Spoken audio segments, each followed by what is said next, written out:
Welcome to the October 3rd meeting of the Rotary Club of Jamestown. Please join me in reciting the Pledge of Allegiance, singing our national anthem, and repeating the four-way test.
Let's repeat the four-way test.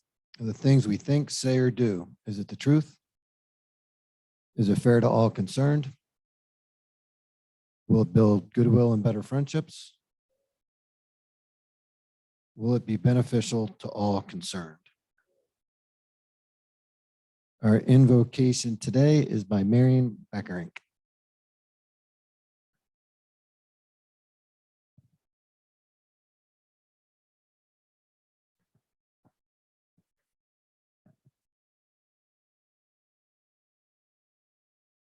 This is our harvest prayer. Father, as we celebrate this season of autumn, we give thanks for the blessings of food, provision, and nourishment. Please grow in us a harvest for the world. Come sow a seed of hope within our souls, Lord, that we might yield goodness, patience, and kindness in abundance. Sow a seed of peace in our lives, that we might bear the fruits of forgiveness, compassion, and righteousness. Come sow a seed of love in our hearts, that others would reap the blessings of family, friendship, and community. May each seed of hope, peace, and love grow within us into a harvest that can be feasted on by all. Amen. Thank you, Marion. Please welcome President-elect Ruth Lundeen to announce our visiting Rotarians and guests. So I was not told of any visiting guests today. So if you are visiting, announce yourself. But so while I'm up here, I'll go ahead and start announcements. So the RCJ CSF Board of Directors will be meeting on October 11th, Tuesday at noon at the Gebbe Foundation. The Diversity, Equity, and Inclusion Committee is meeting tomorrow at noon at CRCF. Both of those meetings are hybrid, so you can also participate via Zoom. Our Rotary yours recorded today is Walt Pickett. As always, many thanks to you and the Communications Committee for all you do.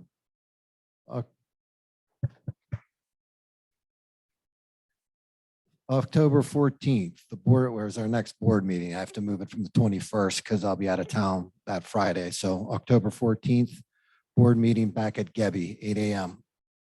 October 15th, we have the highway cleanup. We're meeting at the Park and Ride at 8:30. So Vince is in here to give us a cheer. If I can get somebody else, highway cleanup.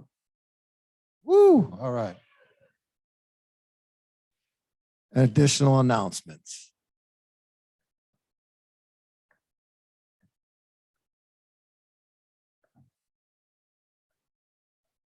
So next Monday, no meeting here because we're going to be having Oktoberfest at the brewery, $25 per person. All sorts of great October festive foods, and there'll be a little fundraiser as well. So please come, bring kids, bring family, bring friends. It's open to the public, and we'll have some fun. And then October 22nd, Pedal for Polio. I'll be pedaling. Chris will be pedaling. Anybody else that has a bike and wants to join us, we're going to do about 20 miles. I'll also be sending an email later this week with a link so you can make a donation if you decide you can't pedal instead. Thank you, Kevin. Marion?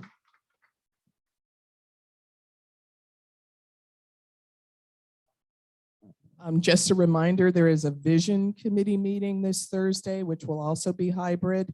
So all vision committee members, that will be at noon at CRCF or via the link that will come out today. Thank you, Marion. Please welcome Sue Jones to celebrate this month's birthdays.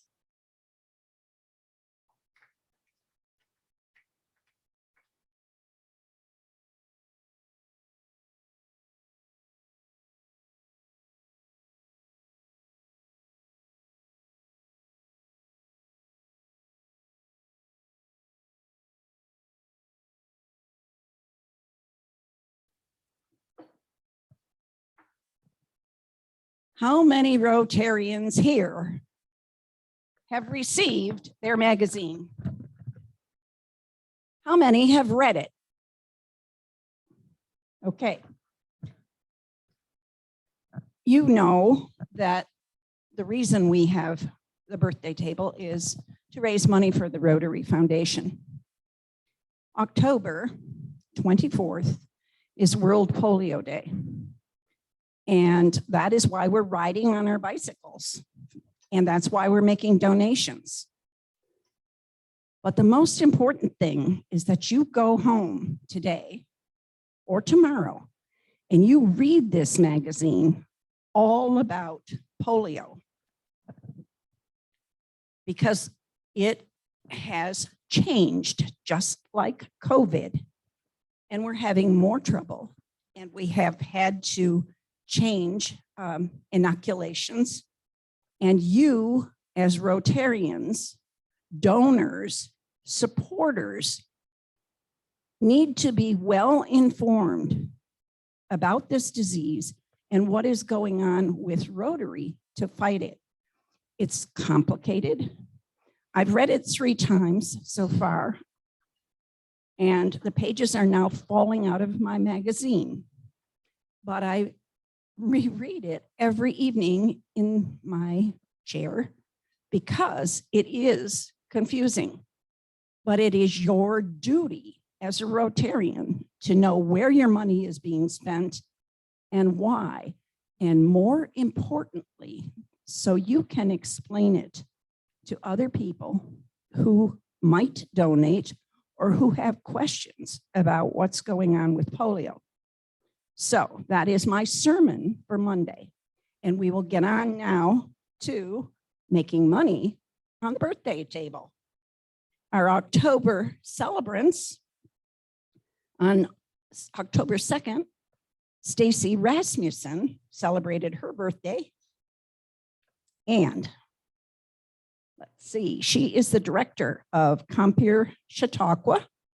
She's Paul Harris Sustaining Club member, and she just joined a year ago. And so we welcome her officially after a year, and we tell her happy birthday. October 3rd, Kay Marker Magnuson celebrated her birthday. She is the wife of our dear pastor, Mags Magnuson.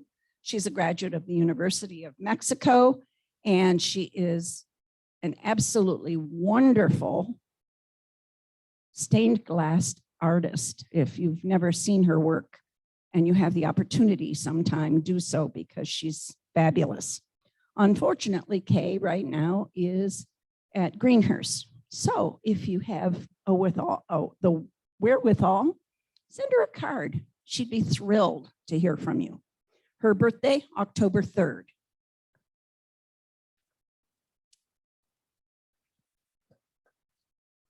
Russ Dietrich, unusual, he's absent. His birthday, October 9th. He is retired from umpteen positions in the city of Jamestown, and we call him Mr. Jamestown. He was originally sponsored for this club by John Hamilton, which is an honor, and that's a long time ago.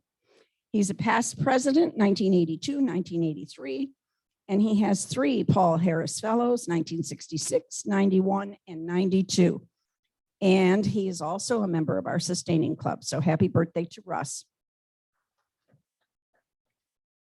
Happy birthday to Lisa Hagland on October 11th. She is CEO of Heritage Ministries. She attended Alfred College. She's a sustaining club member. She was sponsored by Jennifer Gibson, and she joined in January of 2019. So happy birthday to Lisa. And somebody we miss very much, I do anyway, is Phil Calla. And he is busy in court in Mayville on Mondays, defending all the criminals in the county. Sorry, Phil. He attended Ohio Northern University and the New York State University at Buffalo for his law degree. He's a sustaining club member. He was sponsored by Max Pickard. He has a Paul Harris Fellow in 2003 and 2017, and he will celebrate his birthday on the 29th of this month. And finally, October 30th, Diana Meckley will celebrate her birthday. She is retired from TRC. She attended Millersville State University and St. Bonaventure and Alfred. She's a sustaining club member. She's chairman of our literacy committee. She's past president, 1999, 2000, and she has Paul Harris Fellows in 2000 and 2011. And many of you may not know, but she and her husband crew for Jeff Turner's balloon. So much of the summer months and early fall, they are busy, busy, busy trying to get everybody up in the air. So happy birthday upcoming to Diana. And Diana wins the free lunch this month. And we're going to sing happy birthday to the trick-or-treaters. How's that? Okay. Happy birthday to you. Happy birthday to you. Happy birthday, trick-or-treaters. Happy birthday to you.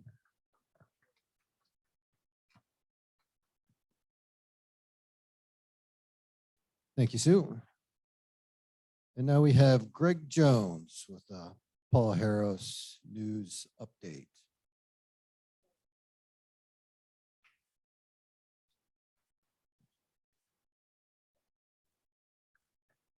So as your happily retired ex-foundation chair, my wife Sue and I took a trip to beautiful Williamsville, New York, because hiding away in a bank there, a community bank, was one of our past members. His name was Russ, and still is, by the way, is Russ Webb.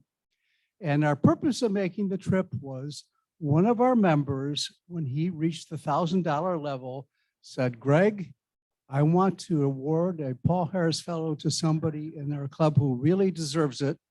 And I don't want anybody to know that I'm doing this, but let's sit down and think of somebody. And so we did that. And the name that he came up with was the one who I traveled to see with my lovely wife. Russ Webb was our treasurer for years and years and years.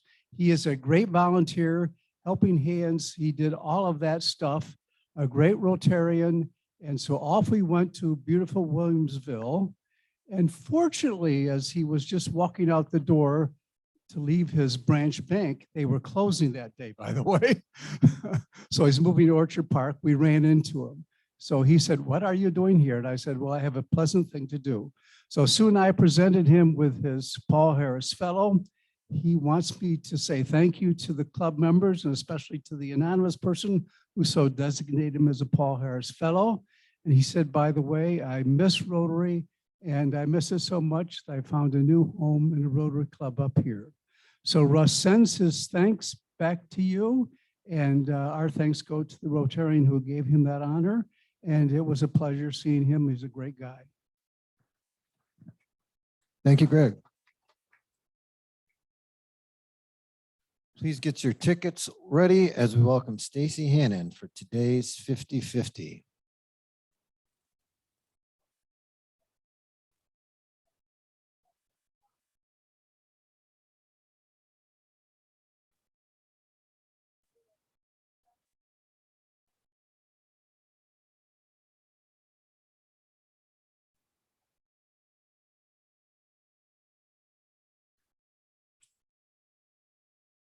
Four, 5, 1, 1.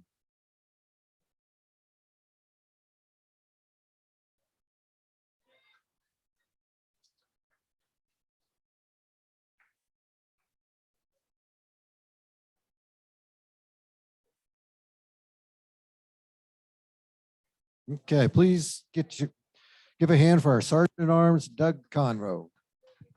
Good afternoon. Okay, if we could have the bucket forward, why we will, hopefully everyone will fill it today. We're going to start out with Mark and Jim having to leave early.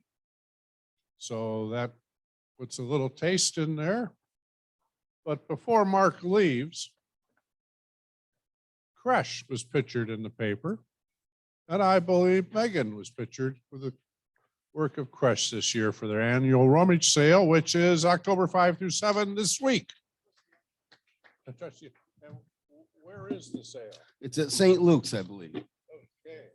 October 5 through 7. Support Crush. Thank you. I've missed you, Michael. But we're glad you're back. And you were pictured at the Frank Farrell Charity Classic as one of the top scorers, so to speak. Yes. So you want to talk anything about the charities that the Frank Farrell supports? Because there are about 3 of them, I believe. There are. They're board designated by Moonbrook Country Club. The Frank Farrell Classic is probably in its 32nd or 33rd year. I had the privilege of sharing it for about 5 years. It is an amazing event with some of the top Western New York professionals that come in. And we're just happy to be able to support the community through Moonbrook. Are you going to hit me with the other one now too? Last week or this week? Because it's been more than 1 week. That little red and white shirt. My partner Andrew Bird and I won the Stanley Weeks. If you haven't noticed, I have not been here since the 1st of August.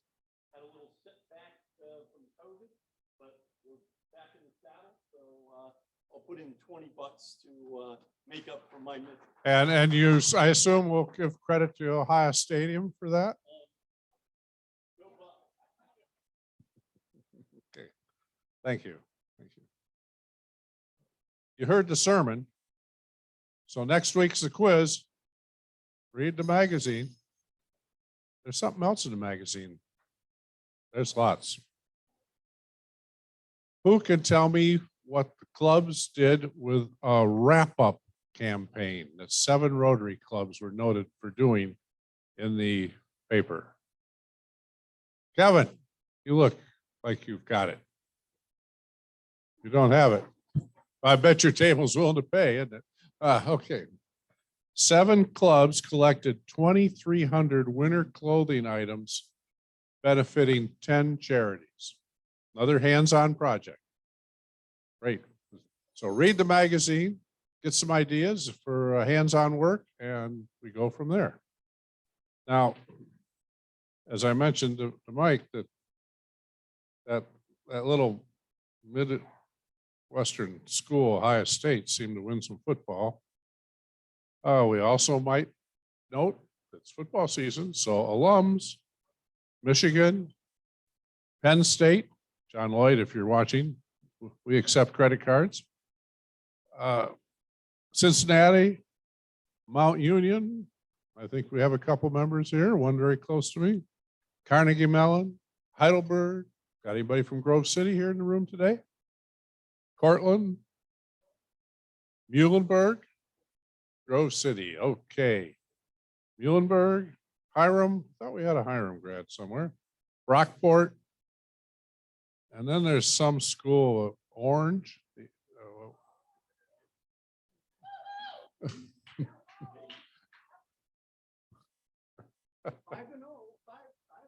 Five and oh. So you're gonna put in for last week when you weren't here too. That's my wife's responsibility, but she says she's poor.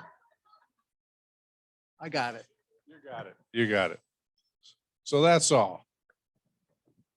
But we're a little shy today.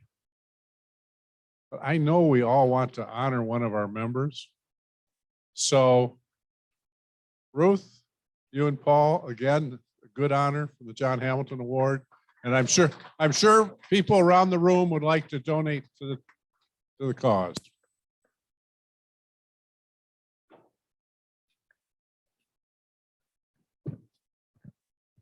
Thank you, Doug.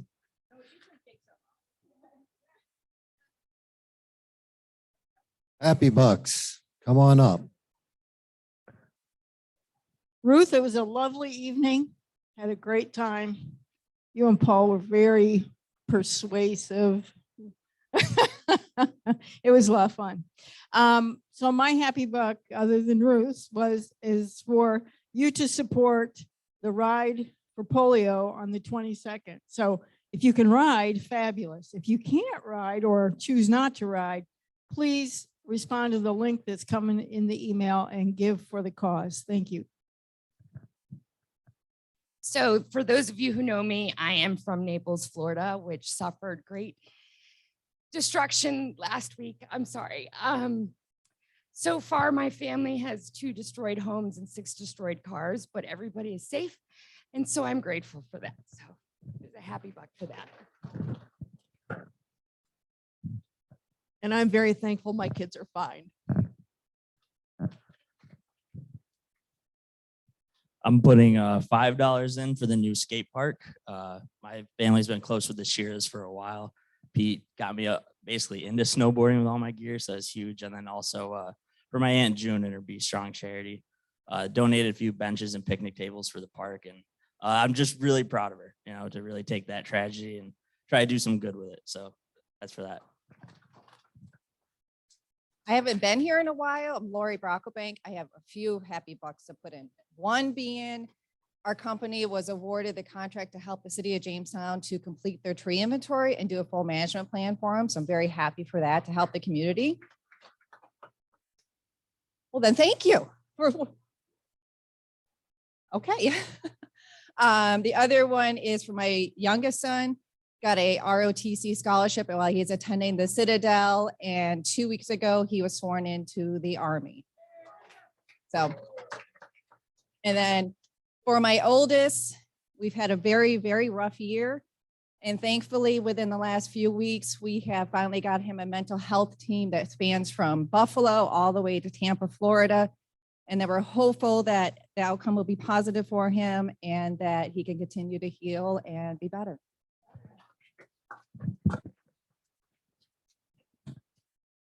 My happy buck is for the Chautauqua Humane Society. The bad news is we have a lot of strays, that the numbers have gone up.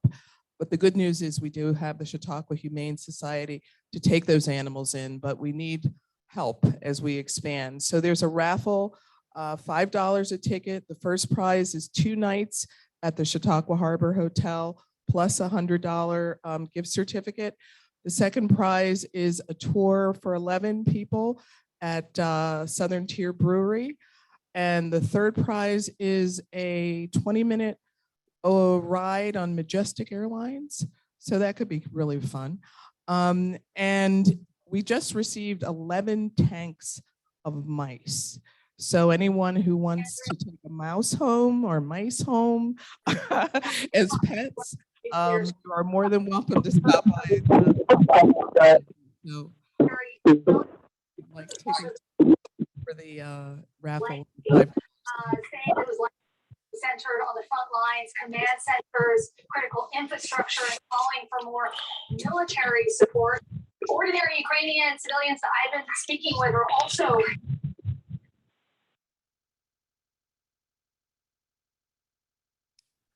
It is my pleasure to welcome Courtney Bartolo, the program committee, to introduce our speaker. I'll keep this short so Jane can spend most of her time up here, but I'm really honored to introduce Jane Fischer today. From an early age, Jane was drawn to three things: a love of humor and performing, playing with imagination and ideas, and the desire to help others. Today, she combines these three things into her work, her play, and her calling. Jane is a creative change facilitator, offering training,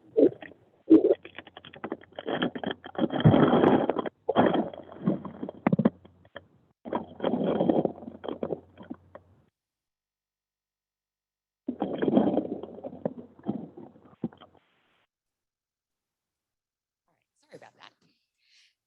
Jane is a creative change facilitator offering training, facilitation, and coaching for personal and organizational development. Her passion is to help individuals, teams, and organizations generate brighter ideas, embrace creative and collective solutions, and to do so through positive mindsets. Her work is focused on infusing creative thinking into everyday work and life. And she has a very long, impressive bio, but I'm going to let her share most of that and tell us a little bit about why she is here today, besides the fact that I invited her.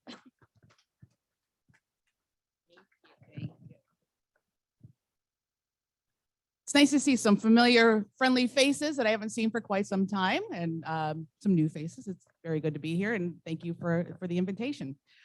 So yes, I am a creative change facilitator, and some of you may know me from 20 years of improv. 15 of which were the unexpected guests here in Jamestown. So we're going to do improv today. I'm just kidding. I'm just kidding. We're not, but I just wanted to see fear because it's the spooky season. So I just wanted to scare everyone. So boo. We won't do that. But that is how I got here. Because basically can tell you a story about how a night at karaoke changed my life. And that story is that some friends and I were sitting around at karaoke multitasking like you do. And this is 20 years ago, and the show on the television in the corner was Whose Line Is It Anyway? And we said, it'd be great if there was an improv group in Jamestown. Let's start one. And so we did. And it just so happened that a gentleman had moved to the area with his wife, and he had trained at the organization where I now perform in Buffalo. And he served as our coach, and yada, yada, yada. 15 years went by, and we were the Unexpected Guest improv group in Jamestown. I now currently perform with Comedy Sports in Buffalo, and improv changed my life. And you're not going to need to hear all about that today, but that is the root of what I do and why I love every minute of the work that I do. When I got into improv, it was just to have some fun and to do some things with some friends and to entertain and to perform. But shortly after I started doing that, I realized I'm taking some of this off the stage. I'm responding differently. I'm thinking differently. I'm acting differently. I'm communicating differently. I wonder if anybody else knows that. Google search. Thousands of people around the world know that. So I hooked myself up with them, the Applied Improvisation Network. And from there, I started thinking, what might this look like? What might this be? Is this anything? And there were a few people in my life who were like, it's not anything. Nobody's going to do that. Improv is something that weird people do on stage, and some people pay money to watch them do that. But it's not for anything else. And then I found some people who said, it's something. And I latched onto them because there's enough naysayers in everyday life that they can go play by themselves. I'm going to hook on with the yes-anders. The yes, comma, and ers. It's not proper grammar, but it's what it is.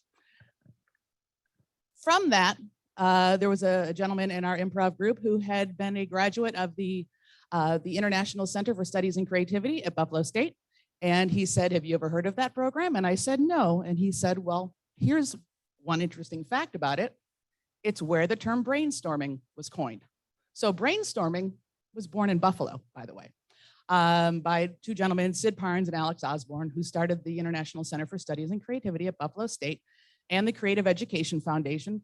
I'm now a creative training consultant with the Creative Education Foundation. Kirk Young, Rotarian, is also on the board. So we have a nice little Jamestown connection. And I went through the program and found my new life. How that matters is something that I could take up far more of your day than you would like me to do. I could talk about this for hours. Some of you who have worked with me on this, Amy, I'm looking at you, know that I could talk about this for hours because I love this so much. And what doing creative work and creativity work does is it allows me to actually be a generalist, because creativity and improvisation are not just related to the stage and to creativity. You're making arts and crafts. Well, no, we're not. But kind of, because the idea of creativity being, that you're making macaroni and glitter jewelry boxes. It is creativity, but that's not all creativity is. And even let's look at that macaroni and glitter jewelry box. It's taking things that normally don't go together, putting them together in a new way and making something useful. That's creativity. So what I do with creativity is I apply it to nearly every aspect of life and work. I apply it to laughter work. I apply it to mindsets, positive mindsets. I apply it to appreciative inquiry. Some of you know about that. Human-centered design thinking. Some of these principles and practices are all worked into the way that I do my work. What is this connected to? It's connected to economic and community development. It's connected to health and human services, which is my niche and my little area of focus. I have some friends and colleagues who make 6 figures doing this work for IBM and for Procter & Gamble. I'm not making 6 figures, doing work. Primarily, my heart lies with people doing the hard work and the heart work. So those who are dealing with working in health and human services are my area of passion anyway. And so I like to really focus with them. But I also focus on teams, productivity, communication, collaboration, resilience, empathy, good things, good human things. And hey, I don't know if anybody knows, but about 2 years ago, anybody read the news and familiar with this pandemic? Anybody hear about that? So yeah, when that hit, many of the people who just prior to that were saying, what does creativity have to do with work and with anything? Then the pandemic hit and I said, I'll tell you.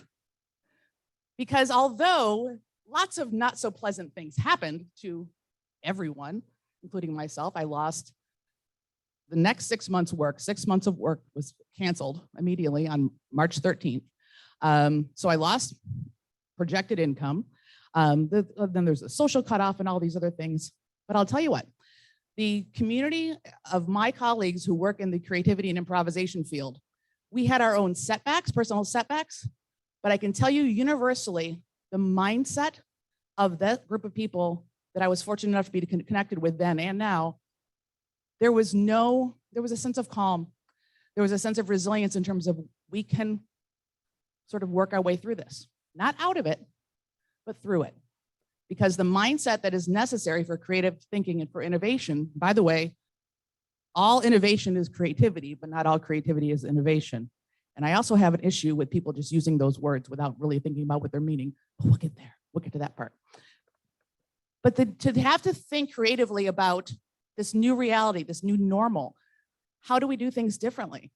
What might we keep? What might we flip? Might we switch? What may we sort of alter and adjust? What's going to work? What won't work? Will we fail?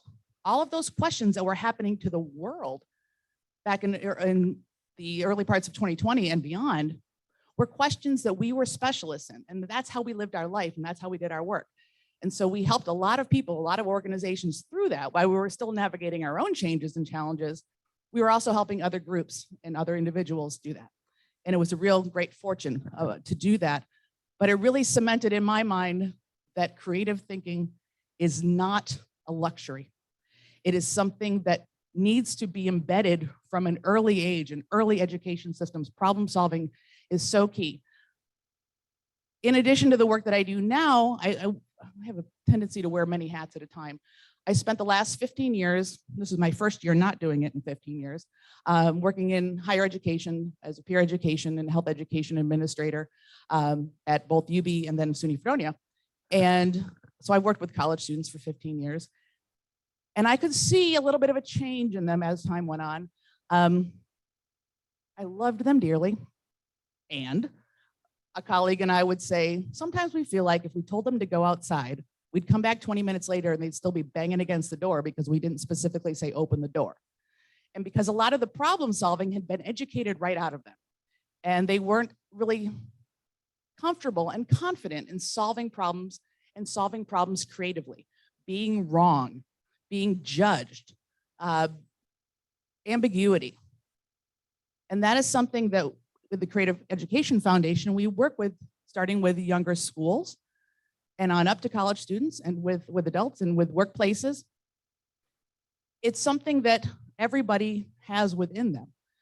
And I want to talk a little bit about ambiguity. The word ambiguity is actually a combination of two words. It is to act, and it is, the other word is both ways.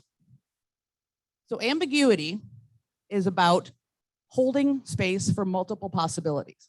Ambiguity is different from uncertainty. And especially in the age of this new normal, there is both ambiguity and uncertainty. Uncertainty is, what's this light switch supposed to do in my house that I have no idea what it does? It implies, it also might be, will I get the job or not? It might be, what if the old cat hates the new cat we're going to get? It might be, is this car supposed to make that noise? It implies things that have an answer. That's what uncertainty is. Ambiguity is a bit messier. It's a bit scarier. Ambiguity is, what might this piece of paper turn into? What might our clients or our constituents experience that we don't know or that we don't understand? What might I learn from new contexts or cultures? What happens when I step outside of my comfort zone? What happens when I allow contradictory data to exist? How might I respond to fluctuating timelines or constraints? And after months and stops and starts and highs and lows, what shape will this project or program take? That's ambiguity. It's messier, it's uglier, it's scarier. And it's why a lot of people resist it. While I love this work, one of the great challenges and one of the key challenges is when I met with we don't have time to be creative. We don't have space to be creative. We don't need to play games. We don't need to do this. Okay, but if you always did what you always done, you always get what you always got. So creative thinking is uglier, it's scarier, it's messier, it's less certain. And we tend to shy away from ambiguity. Our brain doesn't like it. Our brain has evolved to find certainty and to find safety. We walk by the cave and we think, ooh, is there a really cool cave drawing in there? Or is there a bear who thinks I'm lunch? Which one is it? And the brain basically says it's a bear, he thinks you're lunch, and he has friends, and they're not going to stop. And the brain wants you to seek safety, seek certainty, seek comfort, seek the norm, seek what you know. That's protective. That's gator brain. That's our amygdala. That's the brain, part of the brain that keeps us nice and comfortable and safe. It's the fight or flight or freeze response.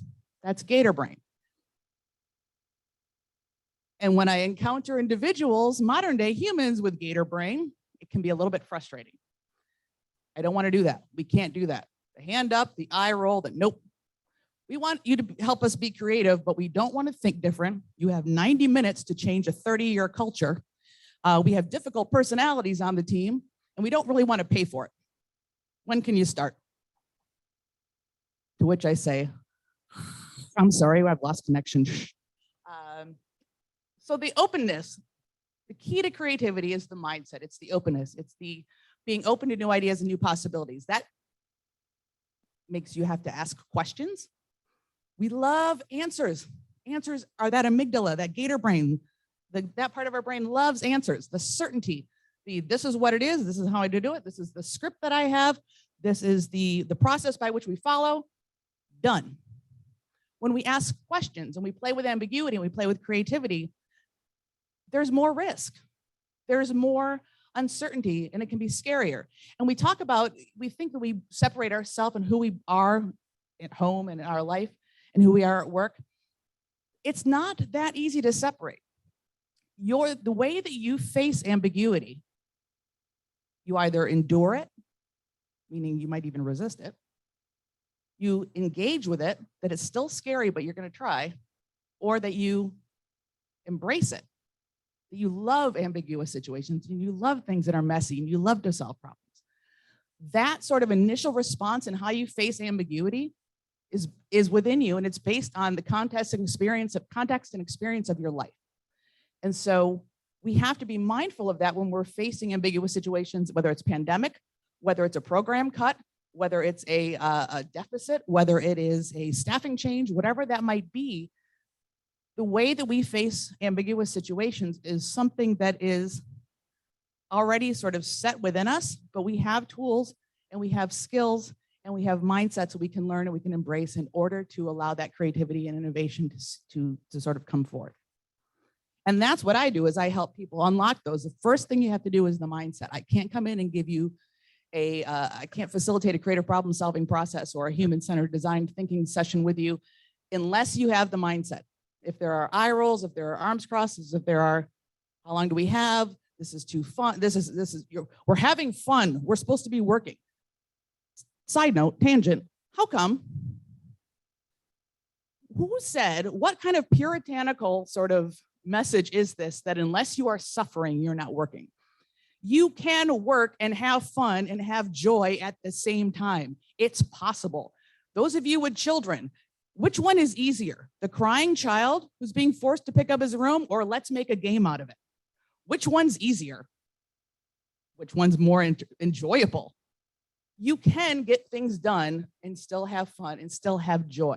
You can still get things done and be creative. You can still play games through which to learn. I was mentioning to Courtney earlier, an example of sort of what I do is Bill's season, right? It's football season.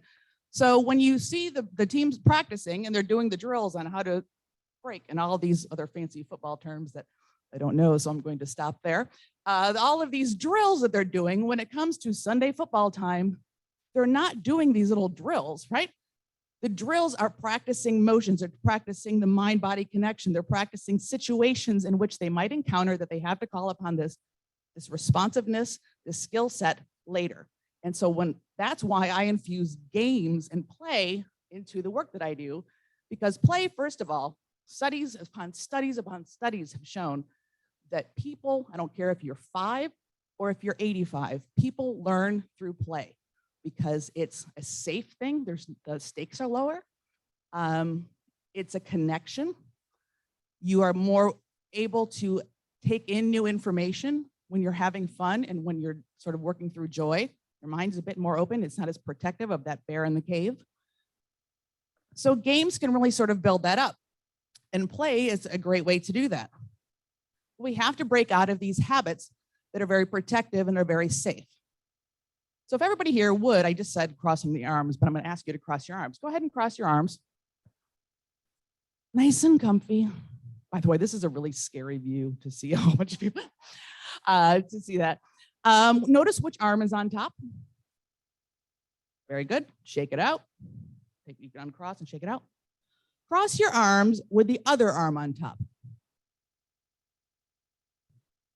Who just absolutely wants to die right now, right? Yeah, it's uncomfortable. It feels weird. You can uncross. It's okay. I don't want to scare you. But notice how that feels, that it's unfamiliar. And if I would have said to you that one of the hardest things you're going to have to do today is cross your arms. No, but something that you do every day when asked to do it in a different way, as simple as crossing your arms the other way, it feels weird. You resisted it. You wanted it to be over. You resented the fact that I was invited to speak here and put you through that. All of these things. So this is what happens when we're faced with these new ideas and these new possibilities. It's that sort of, this is awkward and ugly and I don't like it. Through practice and through play, we can learn to say, this is weird, and how can I move through this?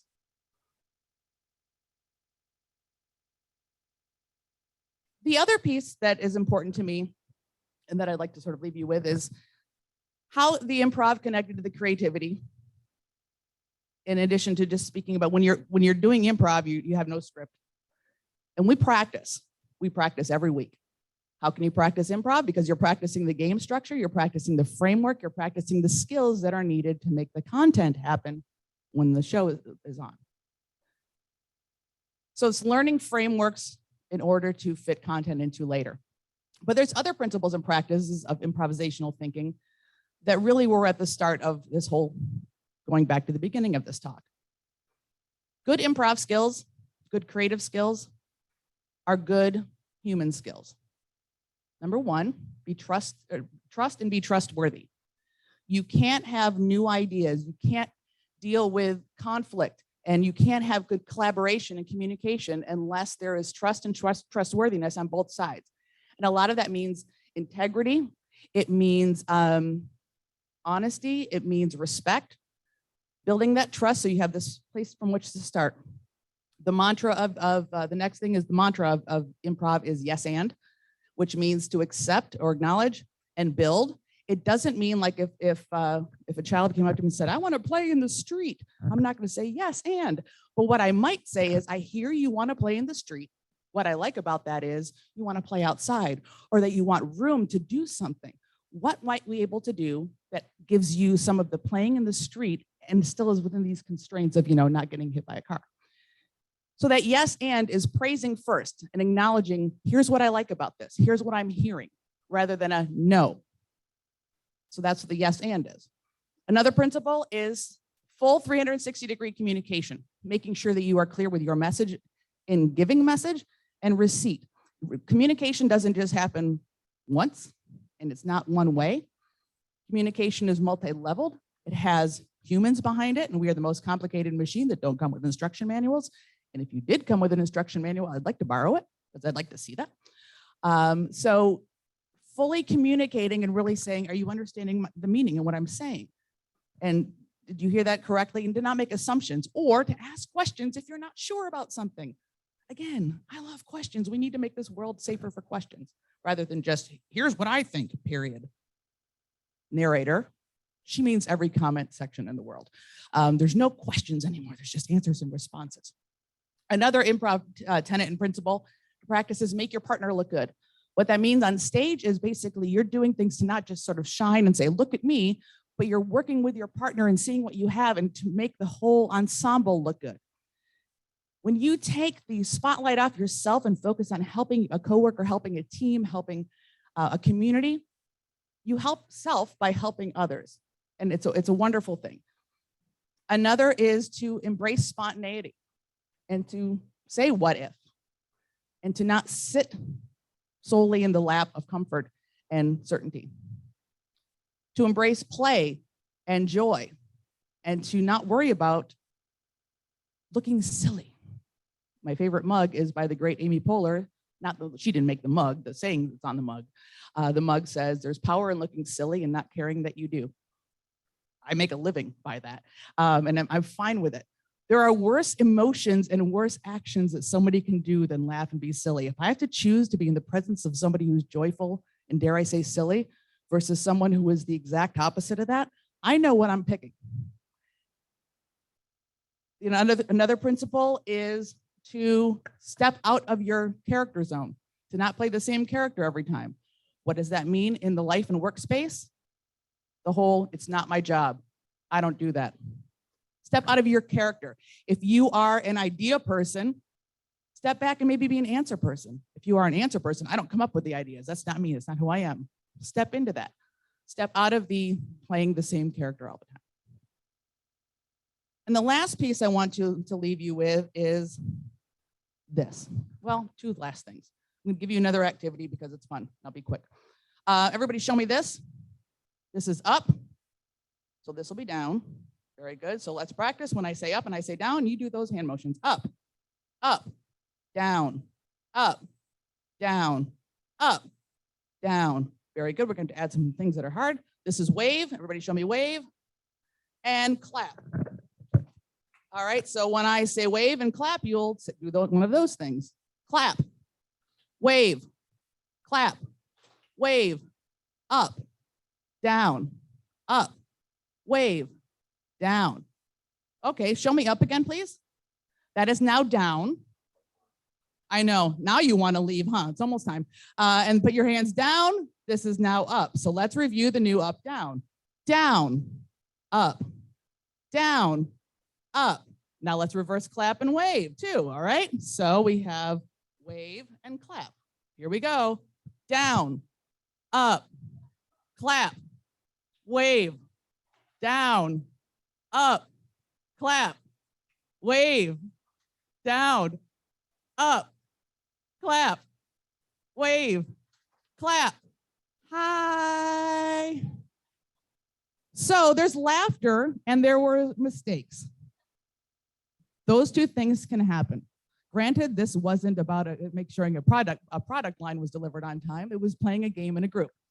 But just experiencing what it's like to make mistakes and look silly and to be unsure and to be wrong, but also to change habits, to change what we know and embrace it from a new way.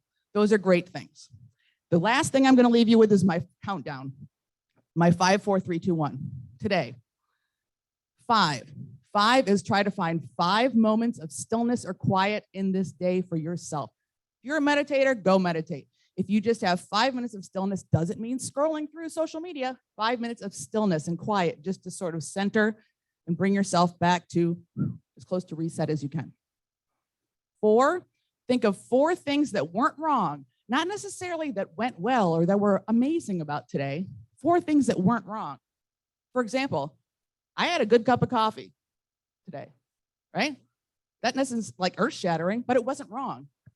My home is fully standing right now. That's not wrong, right? I have a car that's going to get me back to Fredonia. That's not wrong. It helps practice some gratitude. 3 is put 3 things on your today list, not your to-do list, your today list. When we get a to-do list, it can get overwhelming. We start adding things and more things and more things, and we start feeling like a failure and overwhelmed. 3 things on your today list that you can do today, even if it's a small step towards a bigger to-do list item. 2, think of 2 people to whom you're grateful. And bonus point, let them know. 1, do 1 random act of kindness for somebody, because that kindness comes back to you. So that's my life. It's a funny thing, and I'm happy with it, and I'm happy to be here. And the point is that you have Imagine Rotary as a global theme, right? I do my homework. So think about what we talked about today and how you can do your best imagining to make this an even better community in which to live. Thank you for all that you do. You're a very wonderful group, and I appreciate my time with you.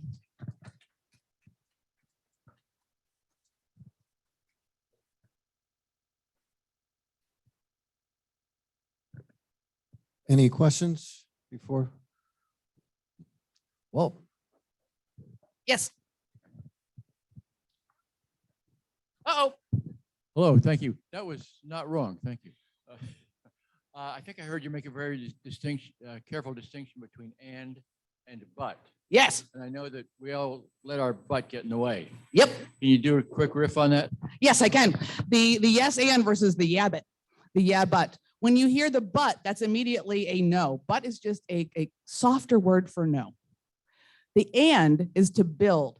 Again, it doesn't mean that there's not going to be something wrong with an idea or with a plan, but the and, you're engaging with what was just offered and you're building that and you can shape that. So if you still need to make those changes that you want to make with the but, you can make those through anding.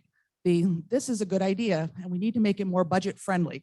And how might we make it more budget friendly? Well, what other kind of programs might we be able to partner with? You can get to where you want to go with the but through an and, but a but shuts it down.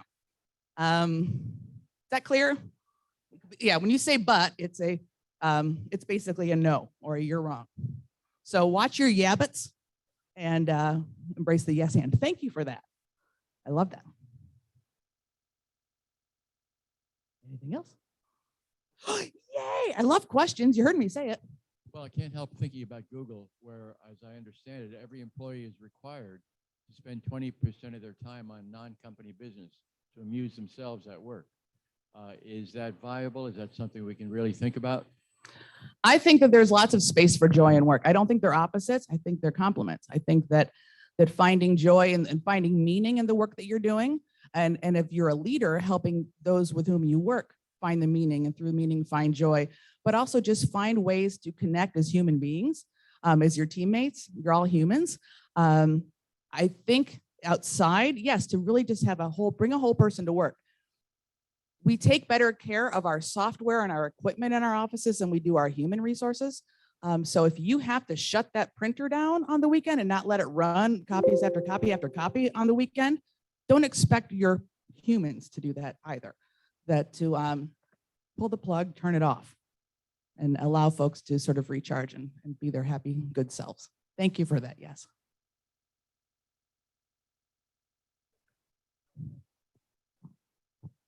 However is a fancy word for but.